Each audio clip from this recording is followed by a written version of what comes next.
오늘은 베드로전서 2장 9절 말씀을 통해서 성도의 신분과 사명이라는 제목으로 하나님의 말씀을 함께 살펴보도록 하겠습니다. 디모데후서 3장 1절에서 5절을 보면은 종말 시대의 사람들의 특징이 나옵니다. 자기를 사랑하며 돈을 사랑하며 부모를 거역하며 감사하지 아니하며 거룩하지 아니하며 무정하며 사나우며 쾌락 사랑하기를 하나님 사랑하는 것보다 더하며 또한 경건의 모양은 있으나 경건의 능력은 부인하는 자들이니, 바울은 이와 같은 자들에게서 너희는 돌아서라 라고 말씀하고 있습니다.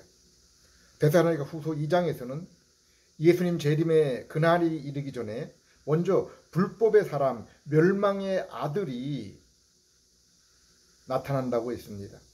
4절에 그 불법의 사람, 멸망의 아들의 특징은 숭배받는 모든 것 위에 자신을 높이고 하나님이라 내세운다고 했습니다. 하나님은 이러한 불법한 일이 지금까지 일어나고 있지만은 하나님께서 그러한 일들을 억제하여 오셨지만은 마지막 때는 그것을 잠시 허용하여 불법한 자가 나타날 것이라고, 마지막 날에 그 활동이 분명하게 나타날 것이라고 했습니다. 6절 7절 너희는 지금 그로 하여금 그의 때에 나타나게 하려 하여 막는 것이 있는 것을 아나니 불법의 비밀이 이미 활동하였으나 지금은 그것을 막는 자가 있어서 그 중에서 옮겨질 때까지 하리라. 계시록 13장에도 용과 두 짐승이 나옵니다. 그리고 하나님의 생명책에 기록되지 못한 자들은 다 용과 그 짐승에게 경배하리라 했습니다. 7절 8절 또 권세를 받아 성도들과 싸워 이기게 되고 각 족속과 백성과 방언과 나라를 다스리는 권세를 받으니 죽임을 당한 어린 양의 생명책에 창세 이후로 이름이 기록되지 못하고 이 땅에 사는 자들은 다 그 짐승에게 경배하리라. 마지막 때 불법의 사람, 멸망의 아들이 나타날 때 심지어 성도조차 그 악한 자와 싸워 이기지 못하고 잡혀가기도 하고 칼에 죽는 일이 일어날 것이라고 했습니다. 그러므로 성도에게 인내와 믿음이 필요하다고 했습니다. 10절을 잡힐 자는 사로잡혀갈 것이요 칼에 죽을 자는 마땅히 칼에 죽을 것이니 성도의 인내와 믿음이 여기 있느니라. 또한 그때에는 짐승에게 경배하지 아니하며 짐승이 주는 표를 받지 못하면 물건을 살 수 없는 세상이 될 것이라고 했습니다. 17절 누구든지 이 표를 가진 자 외에는 매매를 못하게 하니 이 표는 곧 짐승의 이름이나 그 이름의 수라. 이 땅의 성도는 예수님의 이름 곧 예수님의 십자가 보혈과 그분의 말씀에 순종함으로 살아가는 자들입니다. 그런데 종말의 세상에서는 짐승의 이름 곧 그에게 경배하고 순종하지 않는 자는 살아갈 수 없을 것이라고 했습니다. 교회와 성도는 땅끝까지 복음 전파를 위해서 복음을 듣지 못한 열방에 나가서 복음을 전하며 또 그것과 함께 학교를 세워 문명을 깨우치고 병원을 세워 질병을 고쳐주고 그들 스스로 일어나 자립할 수 있도록 경제적 도움을 주기도 합니다. 우리 민족 또한 서양의 선교사들의 도움으로 영혼의 구원과 함께 이제는 이웃 나라를 복음과 함께 돕는 그러한 나라가 된 것입니다. 그러나 짐승과 그의 나라, 오늘날 대표적으로 공산국가, 글로벌리스트, 딥스테이트들은 온 세계에 펜타닐과 같은 마약을 뿌리며 부정선거로 혼탁하게 하며 검은 손길로 그들이 경제적으로 자립하도록 돕는 것이 아니라 그들의 손아귀에서 영원히 종속되도록 하며 코로나 같은 바이러스로 온 세계를 파멸로 이끄는 자들입니다. 오늘날 세계 10대 강국 복지국가인 우리나라의 현실을 보십시오. 의료, 복지, 치안에 있어서 온 세계가 부러워하던 나라가 지금 어떤 상황에 처해 있습니까? 사회 곳곳에서 진실된 목소리가 사라지고 무엇보다 중국, 북한 공산사회처럼 예수님과 성경 말씀을 마음껏 찬양하고 읽을 수 있는 것이 통제되는 그러한 사회가 되지 않을까 염려하고 있습니다. 하나님이 일제와 유교에서 구원하신 것처럼 구원의 도우심이 절실한 그러한 때라고 보여집니다. 야곱의 가족이 베델에서, 사무엘과 이스라엘이 미스바에서 우상의 옷을 벗고 돌이켜 회개하며 죄를 애통했던 것처럼 이 땅의 교회와 성도가 교회와 자신의 죄를 돌아보고 회개하며 다시 한번 하나님께 긍휼을 구할 그런 때입니다.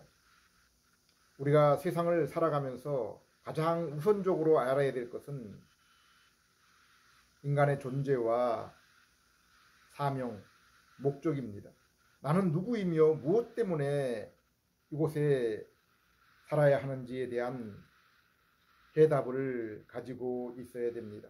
우리가 이 문제에 대한 답을 찾기 위한 근거를 인간의 이성이나 세상의 종교에서 찾는 것이 헛된 것은 피조물인 인간이나 인간이 필요에 의해 만든 종교가 그것을 알 수 없기 때문입니다. 창세기 1장 27절 28절은 이렇게 말씀하고 있습니다. 하나님이 자기 형상 곧 하나님의 형상대로 사람을 창조하시되 남자와 여자를 창조하시고 하나님이 그들에게 복을 주시며 하나님이 그들에게 이르시되 생육하고 번성하여 땅에 충만하라 땅을 정복하라 바다의 물고기와 하늘의 새와 땅에 움직이는 모든 생물을 다스리라 하시니라. 27절 말씀 보면 인간이 누구인가에 대한 존재에 대한 답을 찾을 수 있습니다. 바로 인간은 하나님의 형상을 입은 그러한 존재인 것입니다. 골로새 3장 10절, 에베소 4장 24절을 보면 죄로 인해 하나님의 형상이 훼손된 인간이 예수 그리스도를 믿어 중생 곧 새 생명을 얻을 때 회복된 것이 바로 하나님을 아는 지식 그리고 의로움과 거룩함 곧 하나님의 성품입니다. 우리는 길을 가다가 모르는 사람의 어깨를 치고 지나가는 사람의 어깨를 치며 다정히 이름을 부르지 않습니다. 또한 자신의 뜻과 마음에 맞지 않는 사람과 차를 나누며 오랫동안 진실한 그러한 교제를 나눌 수 없습니다. 하나님은 인간을 하나님의 형상으로 지으셔서 우리가 하나님을 알고 서로의 인격적 교제, 교감을 누리게 하신 것입니다. 중생한 성도에게 성경의 말씀을 묵상하며 그 말씀에 순종의 마음으로 화답할 때 성도는 하나님의 나라, 하나님이 함께 하심을 경험하며 그로 인해 인생에 있어서 가장 커다란 기쁨과 만족을 얻게 되는 것입니다. 또한 요한일서 5장 1절 2절 말씀처럼 하나님의 말씀에 순종하는 성도와의 만남 속에서도 이러한 것을 맛보게 됩니다. 요한일서 1장 3절 4절에도 이렇게 복음을 믿어 교회된 성도는 하나님과 예수님 그리고 성도와의 사귐 가운데 피조 세계에서 얻을 수 없는 기쁨을 경험하며 살아가게 된다고 했습니다. 우리가 보고 들은 바를 너희에게 전함은 너희로 우리와 사귐이 있게 하려 함이니 우리의 사귐은 아버지와 그의 아들 예수 그리스도와 더불어 누립니다. 우리가 이것을 쓰면 우리의 기쁨이 충만하게 하려 함이라. 이러한 인간의 존재와 함께 인간의 사명, 곧 나는 누구인가, 무엇을 위해 사는가에 대한 그 사명에 대한 것입니다. 그것은 창세기 1장 28절에 인간 공동체의 생육, 번성, 땅에 충만이 있습니다. 이것은 하나님의 형상을 입은 인간이 현재 거주하는 에덴 동산을 넘어서 온 땅에 충만하게 퍼지는 것입니다. 하나님이 예수 그리스도를 통해서 성도의 영혼을 회복시키시고 명령하신 마태복음 28장 19절 20절 말씀을 보면은 이 구절을 잘 이해할 수 있습니다. 우린 이것을 성도의 지상 사명이라고 부르기도 합니다. 그러므로 너희는 가서 모든 민족으로 제자를 삼아 아버지와 아들과 성령의 이름으로 세례를 베풀고 내가 너희에게 분부한 모든 것을 가르쳐 지키게 하라. 볼지어다 내가 세상 끝날까지 너희와 항상 함께 있으리라 하시니라.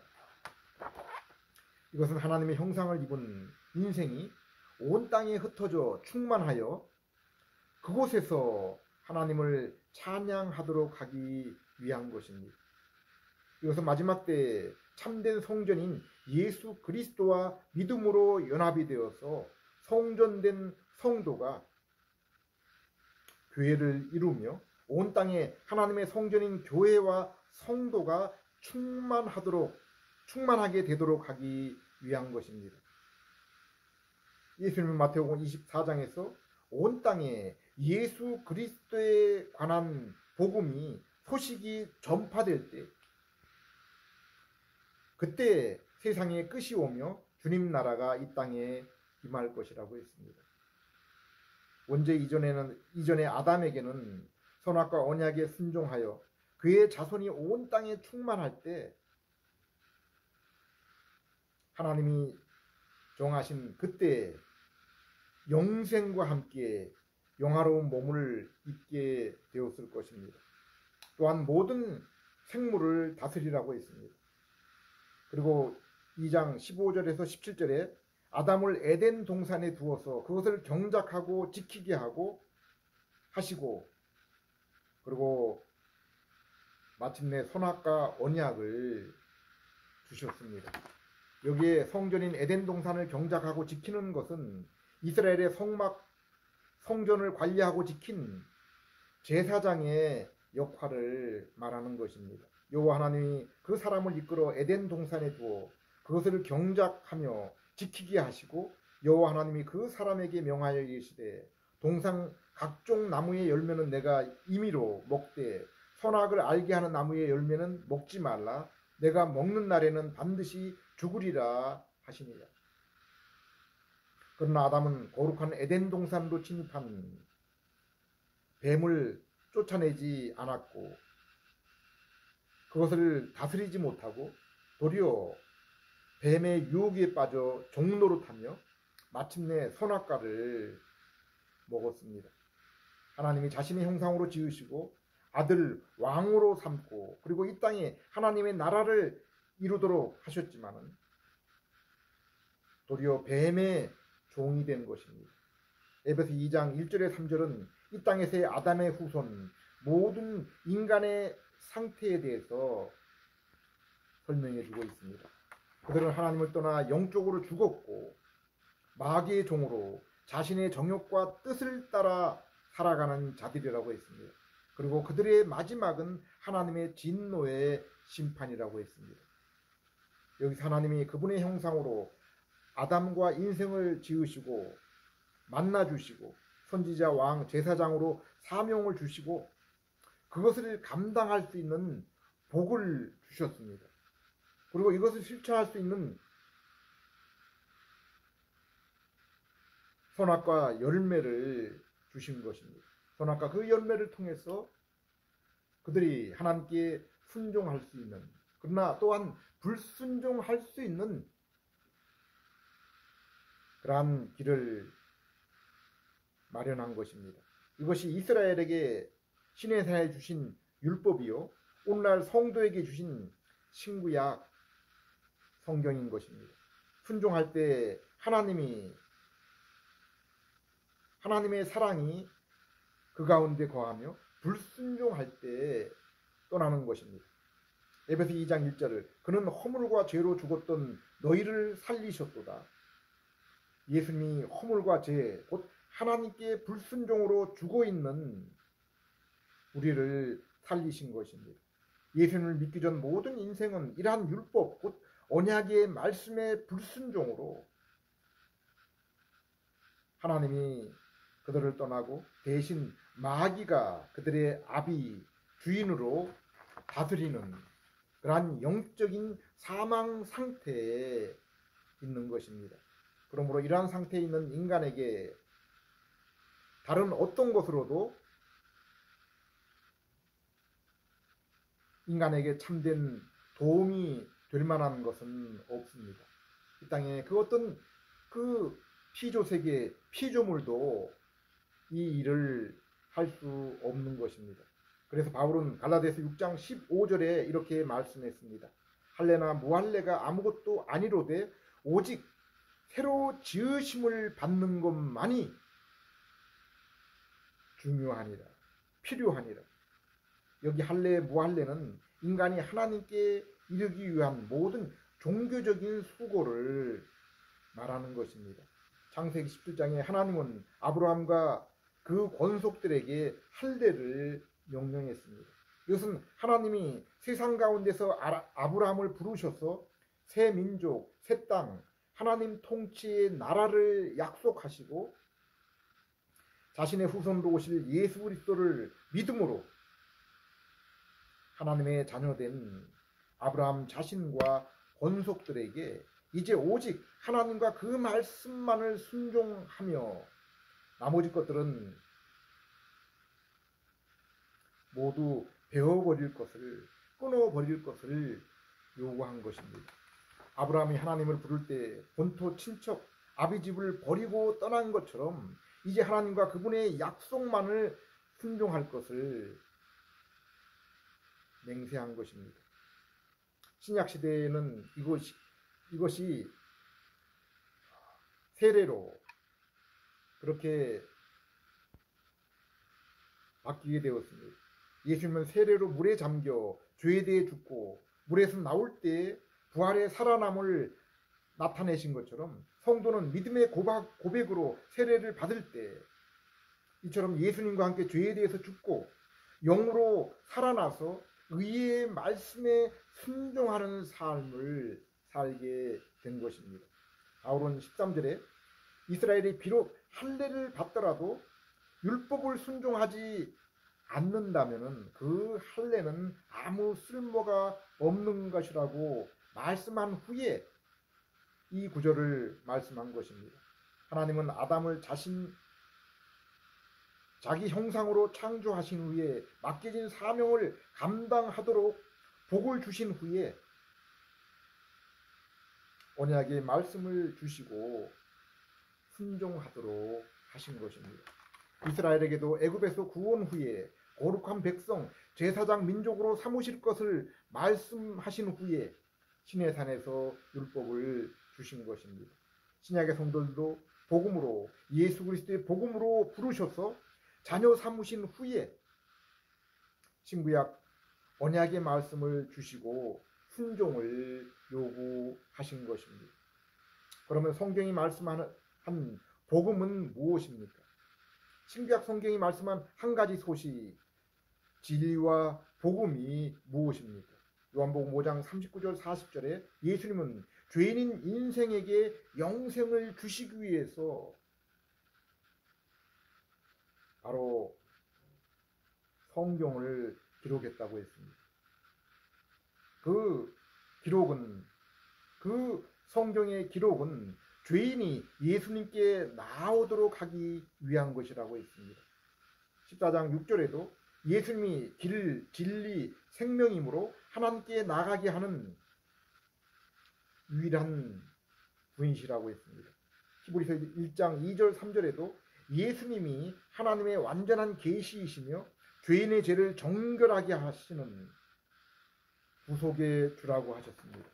성경은 이러한 죄인을 구원하기 위하신 구속의 복음은 이미 창세전 아담이 에덴 동산에서 불순종의 죄를 짓기 전에 정하신 것이라고 계획하신 것이라고 했습니다. 에베소 1장 4절 5절 곧 창세전에 그리스도 안에서 우리를 택하사 우리를 사랑으로 예정하사 그 앞에 거룩하고 흠이 없게 하시려고 그 기쁘신 뜻대로 우리를 예수 그리스도로 말미암아 자기의 아들들이 되게 하셨으니 이 땅에 성도된 백성 자녀들은 하나님이 아담과 함께 창조한 그분의 자녀들을 위한 계획이 바로 하나님이 천지를 창조하시고 주관하시는 그 하나님이 우리의 하나님, 우리는 그분의 백성, 자녀를 삼으시기 위한 것임을 성경을 통해서 이 사실을 분명히 알고 늘 잊지 말아야 합니다. 그래서 창세기 3장 15절에 여자의 후손으로 오실 분이 우리를 마귀의 손에서 구원하실 것이라는 약속은 이처럼 신구약 모든 성도에게 변함이 없는 란 복음입니다. 이 복음은 아브라함, 다윗을 통해 더욱 구체적으로 분명하게 나타났고 마침내 육신으로 오신 성자 하나님을 통해서 성취된 것입니다. 예수님은 자신을 증거한 세례 요한에 대해서 지금까지 있었던 선지자들 가운데 세례 요한보다 위대한 자는 없다고 했습니다. 그러나 하나님 나라에서는 지극히 작은 자라도 세례 요한보다 크다고 했습니다. 이 말씀은 세례 요한이 천국에 들어가지 못했다는 말씀이 아닙니다. 요한복음 17장 3절의 영생은 하나님과 그분이 보내신 그 아들 예수 그리스도를 아는 것이라고 했습니다. 요한일서에서는 아들이 있는 자에게는 아버지도 있으되 아들이 없는 자에게는 아버지도 없다고 했습니다. 영이신 하나님은 오직 성자, 육신으로 오신 성자 예수님을 통해서 알 수 있는 것입니다. 그런데 구약의 선지자들은 오실 예수님에 대해서만 알았지만은 세례 요한은 그분을 예수님을 친히 보고 그분을 증거했습니다. 그러나 요한은 예수님의 십자가, 부활, 그리고 승천 후에 성령님을 보내심을 경험하지 못했습니다. 세례 요한은 예수님에 대해 아직 보지 못한 부분이 남아 있었습니다. 그리하여 옥에 있을 때 제자들을 보내어 예수님이 과연 오실 메시아 그분인지 물어보기까지 한 것입니다. 구약의 왕, 선지자, 제사장도 다 성령의 기름 부음을 받아서 그리스도를 증거했지만 부분적인 것이었습니다. 그래서 히브리서 1장 1절에 옛적의 선지자를 통해서 여러 부분, 여러 모양으로 우리 조상들에게 하나님이 말씀하셨다. 부분적으로 말씀하셨다고 했습니다. 그러나 예수님은 십자가에서 내가 다 이루었다는 마지막 말씀과 함께 숨을 거두셨습니다. 그리고 부활 후에 사도행전 1장 8절에 너희에게 성령이 임하면은 온 세계에 내 증인이 되라고 했습니다. 하나님과 만남이 이루어지는 성전 그리고 예배에 대해서 한번 생각해 보십시오. 아담은 에덴 동산에서 하나님을 만났습니다. 그리고 하나님을 만나는 조건은 그가 선악과 열매를 먹지 않고 그 약속을 순종할 때 그때만 이루어지는 것입니다. 아담에게 성전은 죄를 짓기 전에도 한시적이고 불완전했습니다. 그리고 이스라엘에게 하나님이 임하셨던 성막 성전은 하나님이 임재하셨던 성막과 성전은 어떠했습니까?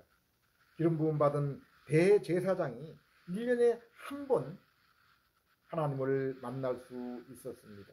제사 곧 예배의 방법도 많은 절차와 조건이 있었습니다. 물론 하나님은 소수의 택한 백성에게 임의로 임하여 만나기도 하셨지만은 그것은 아주 예외적인 것, 또 특별히 참 그리스도를 나타내고 성경을 기록하기 위한 특별한 것이었습니다. 그런데 신약의 성도는 어떻습니까? 베드로전서 2장 9절 그러나 너희는 택하신 족속이요 왕같은 제사장들이요 거룩한 나라요 그의 소유가 된 백성이니 이는 너희를 어두운 데서 불러내어 그의 기이한 빛에 들어가게 하신 이의 아름다운 덕을 선포하게 하려 하심이라. 예수님은 요한복음 4장에서 사마리아 여인에게 이 산에서도 말고 예루살렘에서도 말고 하나님 아버지께 참되게 예배할 때가 오나니 바로 이때라고 했습니다. 하나님은 이렇게 예배하는 자들을 찾으신다고 했습니다. 그러면서 그 참된 예배가 어떤 것이라고 했습니까? 바로 영과 진리로 드리는 것이라고 했습니다. 영과 진리로 드리는 예배라고 했습니다. 오늘날에도 캐토릭에서는 예배를 제사라고 부르며 그 예배를 인도하는 자를 오직 제사장인 사제 곧 신부라고 합니다. 개신교에서도 예배당을 성전이라고 하고 설교단을 제단으로 부르며 설교자의 권위를 스스로 축혀 세우는 그러한 모습을 볼 수 있습니다. 그런데 예수님과 신약 성경은 성도 자신과 교회가 바로 하나님의 성전이라고 했습니다. 또한 성도 각자가 베드로전서 2장 9절 말씀처럼 왕같은 제사장으로 하나님께 나아가 영과 진리로 참된 예배를 드리게 된 것이라고 했습니다. 요한복음 17장 3절에 영생은 하나님을 아는 것이라고 했는데 에레미야서 31장 34절에 예수님이 성취한 새 언약 시대에는 너희는 여호와를 알라 하지 아니하리니 이는 작은 자로부터 큰 자까지 다 나를 알기 때문이라고 했습니다. 이에 대해서 요한일서 2장 27절에서 사도 요한은 그 이유를 이렇게 설명하고 있습니다. 너희는 주께 받은 바 기름 부음이 너희 안에 거하나니 아무도 너희를 가르칠 필요가 없고 오직 그의 기름 부음이 모든 것을 너희에게 가르치며 또 참되고 거짓이 없으니 너희를 가르치신 그대로 주 안에 거하라. 오늘날 신약 성도는 예수님이 부활 승천 후 오순절에 그의 백성 자녀에게 보내신 성령님을 통해서 이제 하나님과 주님을 알게 되었습니다. 물론 성도는 성경과 여러 신학 서적을 통해서 그리고 우리를 인도하는 영적 지도자들을 통해서 배움과 지도를 끊임없이 받아야 됩니다. 그러나 오늘날의 신약 교회는 완전한 하나님의 영광의 광채 계시이신 예수님이 이미 오셨고 그리고 십자가에서 이미 하나님의 언약을 성취하셨습니다. 그러므로 성도는 완성된 성경 그리고 교사이신 참된 교사이신 성령님을 통해서 인도와 배움을 직접적으로 얻게 되는 것입니다. 그리고 성도 안에 거하시는 성령님의 인도와 도우심 그리고 진리 되신 성경 말씀의 순종으로 하나님께 참된 예배를 드리며 그로 인해 임재와 나라와 성전됨을 점점 더 풍성하게 경험하며 살아가게 되는 것입니다. 이 땅의 믿음의 성도는 예수님과 연합하여 하나님의 아들, 성전, 그리고 성령님이 내주하시는 나라인 것입니다. 그러므로 로마서 14장 17절 말씀처럼 의와 평강, 희락의 이 영적인 나라를 날마다 경험하고 살아가는 것입니다. 비록 잠시 잠깐 불의한 세상에서 육신의 몸을 입고 고난과 불이익을 당하며 또한 아직 영화로운 몸을 입은 그 부활의 상태가 아니기 때문에 영혼은 중생하여 살아나서 하나님과 신령한 교제를 나누지만은 여전히 우리의 육신의 죄성으로 인해서 우리 안에서 그 죄와의 그 싸움 가운데 낭망할 때가 있지만은 이사야 40장 31절 말씀처럼 오직 여호와를 앙망하는 자는 날마다 새로운 용기와 힘을 얻으며 이 약하고 어둡고 음란한 세상 가운데서 불의한 세상 가운데서 독수리처럼 비상하는 자들이라고 했습니다.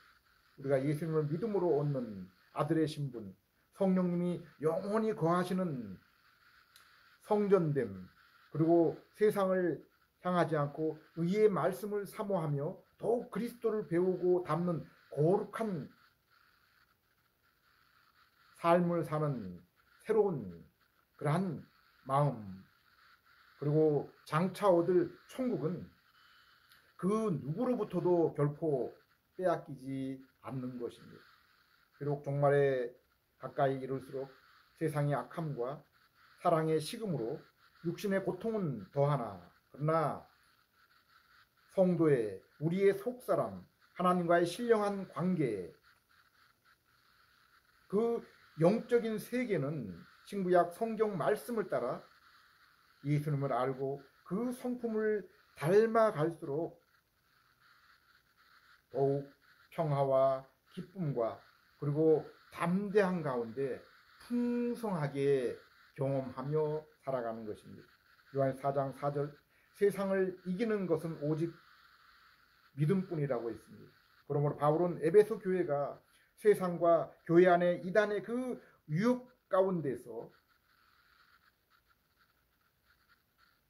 예루살렘으로 이제 그 에베소 교회를 떠나서 예루살렘으로 가는 그 바울은 예수님과 그 은혜의 말씀이 교회를 붙들어 주시기를 기도했습니다. 계시록 12장 11절에도 공중 권세의 마귀와 공중 권세를 잡은 마귀와 두 짐승에 의해 핍박받는 이 땅의 교회와 성도에게 저들을 이기는 능력은 오직 예수 그리스도의 보혈과 은혜의 말씀을 의지하는 것임을 거듭 밝히고 있습니다. 시편 2편 다니엘서 2장의 짐승나라가 세상을 다스리고 이 땅의 성도를 위협하나 예수 그리스도께 무릎 꿇지 않은 마귀와 짐승나라는 반석 대신 예수님과 예수님의 그 입술의 말씀으로 산상 조각이 날 것이라고 무너지게 될 것이라고 했습니다. 다윗과 골리앗처럼 모르드게와 하만처럼 하나님은 비록 약해 보이고 어리석게 보이지만 하나님은 진리 편에 서서 하나님의 백성 편에 서서 그 모든 것을 역전시키시는 분이십니다. 외모가 아니라 중심을 보시는 분이십니다. 경건의 모습이 아니라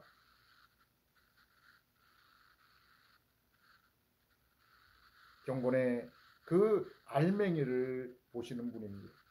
늘 우리를 예수 그리스도를 통해서 자녀로 부르시고 언약의 말씀을 주셨으니 날마다 믿음 안에서 주야로 말씀을 묵상하며 그 말씀에 순종함으로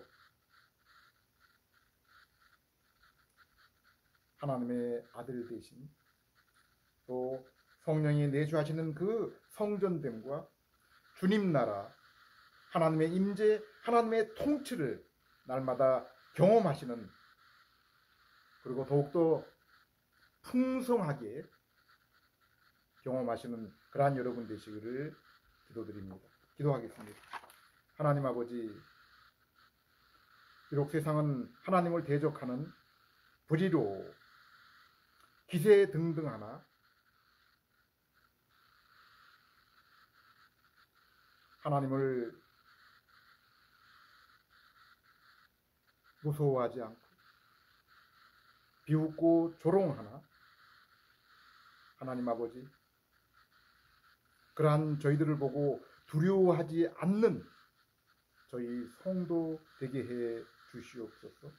믿음의 선진들, 앞서간 성도들처럼 아들의 보혈을 믿는 믿음과 진리의 말씀의 순종으로 날마다 새 힘을 얻고 담대함과 기쁨으로 살아가게 해 주시옵소서. 세상은 자신의 이름과 자신의 가진 것을 자랑하고 의지하나 저희는 오직 예수님만을 의지하며 자랑하며 살아가게 해 주시옵소서. 예수님 이름으로 기도드립니다.